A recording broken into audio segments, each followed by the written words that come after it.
종합제TV 시청자 여러분 안녕하십니까. 2021년 10월 19일 새벽 4시 22분입니다. 요사이 발표되는 여론조사가 한결같이 이재명 민주당의 동반 하락을 보여주고 있습니다. 어제는 뉴데일리 조사에서 홍준표, 윤석열 두 사람이 다 10%포인트 이상의 차이로 이재명을 누르는 것으로 나왔다고 알려드렸습니다만은 오늘 소개하는 신동아 여론조사도 역시 홍준표, 윤석열 두 사람이 모두 이재명 지사를 앞서는 것으로 나오고 있습니다. 그리고 민주당의 지지율도 동반 하락하고 있습니다. 여기서 가장 큰 이유는 이재명 민주당의 고정 지지층으로 알려졌던 이 전라도와 40대에서 지지율이 떨어지고 있습니다. 그 이유는 대장동 게이트 그리고 이낙연 지지자들이 이재명 지지로 돌지 않는 점입니다. 이게 구조화가 되면은 민주당 안에서 이재명으로는 안 되겠다 하는 후보 교체론이 일어날 가능성이 지금부터 벌써 거론되고 있습니다. 우선 신동아가 창간 90주년을 맞아 폴리컴에 의뢰하여 지난 13일에서 15일 전국의 만 18세 이상 남녀 1012명을 대상으로 한 여론조사를 소개를 해드리겠습니다. 유선 101명, 무선 911명 전화조사였습니다. 이재명, 윤석열 가상 대결에서는 윤석열 40.7%, 이재명 35.4%, 그리고 이재명, 홍준표 가상 대결에서는 홍준표 33.6%, 이재명 32%로 홍준표, 윤석열 두 사람이 다 이기는 것으로 나왔습니다. 그러나 유승민, 원희룡 두 사람을 이재명과 가상 대결시켰더니 여기서는 이재명이 이기는 것으로 나왔습니다. 이 윤석열 전 총장은 광주, 전라도 그리고 대전, 충청, 세종을 제외한 전 지역에서 이겼습니다. 특히 서울에서도, 경기에서도, 인천에서도 윤석열 총장이 이기는 것으로 나옵니다. 서울에서는 이재명 25.8%인데 윤석열은 43.5%로 압도적으로 이기는 걸로 나왔습니다. 경기 인천에서는 이재명 38.2%인데 윤석열 42.8%입니다. 그러니까 이재명의 본거지에서도 윤석열이 이기는 것으로 나왔습니다. 홍 의원 역시 호남, 충청, 강원, 제주를 제외한 전 지역에서 이 지사에게 앞섰습니다. 윤석열 전 총장은 국민의힘 지지층의 73.1%, 홍준표 의원은 국민의힘 지지층의 50.8%의 지지를 받았습니다. 그러니까 국민의힘 지지층에서는 홍준표보다는 윤석열이 그 지지율 확보에서 좀 유리하다 이렇게 보여집니다. 그 다음에 정권 재창출을 위해서 3월 9일 여당 후보가 당선되어야 하느냐 아니면 정권 교체를 위해서 야당 후보가 당선되어야 하느냐 이런 질문에 대해서 정권 교체 원한다가 55.3%, 아니다 지금처럼 정권 유지다 36%입니다. 그 차이는 19.3%포인트입니다. 이게 지금까지 여론조사에서 나오는 가장 일관된 겁니다.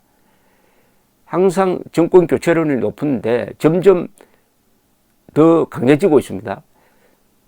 그러니까 약 20%포인트 차이로 정권 교체론이 앞서간다.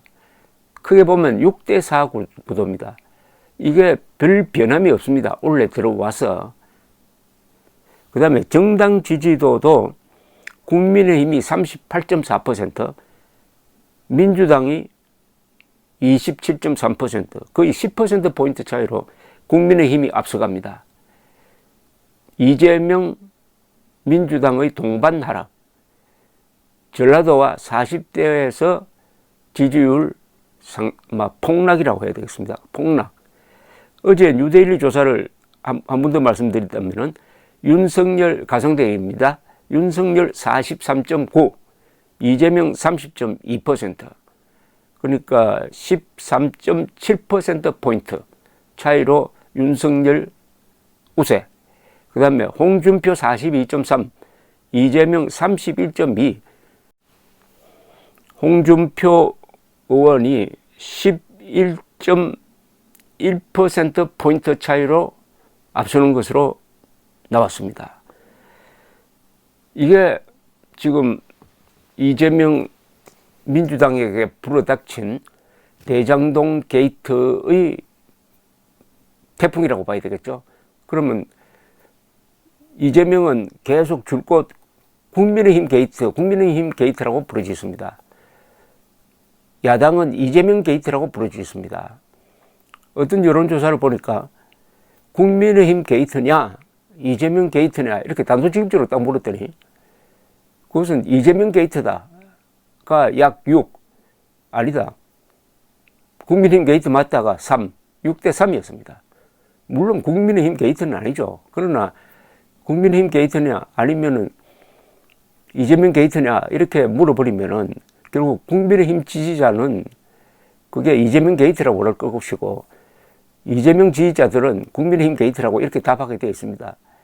그것도 6대 3이니까 거의 더블 스코어로 이재명 게이트라고 하는 사람들이 많아졌습니다. 장승민 민주당 출신이죠. 김대중 전 대통령이 총회하던 사람이었는데 요사이는 국민의힘으로 이제 들어왔습니다. 이분의 페이스북 분석에 의하면은 지금 여권 안에서는 후보 교체론이 나오고 있는데 그 대상으로 김부겸 현 총리와 이낙연 전 총리가 거론되고 있다, 이렇게 이야기되고 있습니다. 이런 가운데서 이제 수사가 얼마나 깊숙하게 들어가느냐인데 이 검찰 수사는 여론의 눈치를 봅니다. 또 권력의 눈치도 봅니다. 권력의 눈치만 보는 게 아니에요. 검사들은 여론의 눈치도 봅니다. 지금 식으로 계속 이재명 민주당의 지지율이 계속 떨어질 때 그러면은 검찰은 수사를 더 용감하게 하게 될 겁니다. 그렇게 되면 또 새로운 자료가 나와가지고 점점 더 지지율이 떨어진다. 이런 민주당으로서는 어떻게 보면 악순환이 계속 이어진다면은 과연 이재명이 버틸 수가 있느냐. 이게 수사와 여론이 일종의 이 상승작용을 일으킬 가능성이 많습니다. 그러면은 이재명에게 유리한 상황이 어떤 식으로 전개될 거냐 하는 것인데 11월 초에 지금 예정되어 있는 국민의힘 경선 과정에서 진 사람 쪽에서 이번에 이낙연처럼 승복을 안 한다든지 하면은 거기도 컨벤션 효과가 줄어드는 것이겠죠. 그 다음은 이 자충수를 뜨는 겁니다. 국민의힘에서 이재명을 몰아붙이다가 헛발질을 하는 거죠. 그러면 이제 또 역풍을 맞게 되겠죠. 그러나 저는 이런 두 가능성은 뭐 설사 그런 일이 있더라도 이재명 지지율의 이 하락세를 막지 못할 것이라고 생각을 합니다. 국정감사장에서도 여실히 드러났지만은 점점 이재명의 인격, 이재명의 인간성이 국민들의 머리에, 뇌리에 깊게 이제 박혀들 것이라고 생각합니다. 어떻게 저런 사람이 대통령이 될 수 있느냐? 저렇게 거짓말 많이 하는 사람, 저렇게 뻔뻔한 사람, 저렇게 전과가 많은 사람, 저렇게 오만한 사람, 과연 대통령이 되겠느냐? 돼도 되겠느냐? 전과 사범 이제 그 종목에 대해서 국민들이 많이 알아가게 될 겁니다. 음주운전, 무고, 특수공무집행방해, 검사 사칭 공범, 이거는 아무리 주변에 둘러봐도 이런 4종 전과자를 가진 사람은 없는데 우리가 꼭 저 사람을 찍어야 하느냐. 저 사람을 찍어서 대통령에 앉혀놓으면 국군 통수권자인데 김정은을 과연 상대할 수 있겠느냐. 저렇게 뻔뻔하게 나오는 사람이 국민을 무고하면 어떻게 되느냐. 이 국가를 음주운전하면 어떻게 되느냐. 이게 아마 본격적으로 이재명의 능력이 아닙니다. 이재명의 도덕성, 인간성을 두고 고민에 빠지지 않을까. 그러면 그럴수록 이재명은 수렁에서 더 깊게 내려가지 않을까 하는 생각이 듭니다. 수렁에 빠지면은 가만히 있으면서 탈출의 기회를 잡아야 되는데 수렁에 빠져가지고 적반하장으로 나올 때 점점 더 밑으로 가라앉게 되는 게 원리 아닙니까? 세상의 원리. 감사합니다.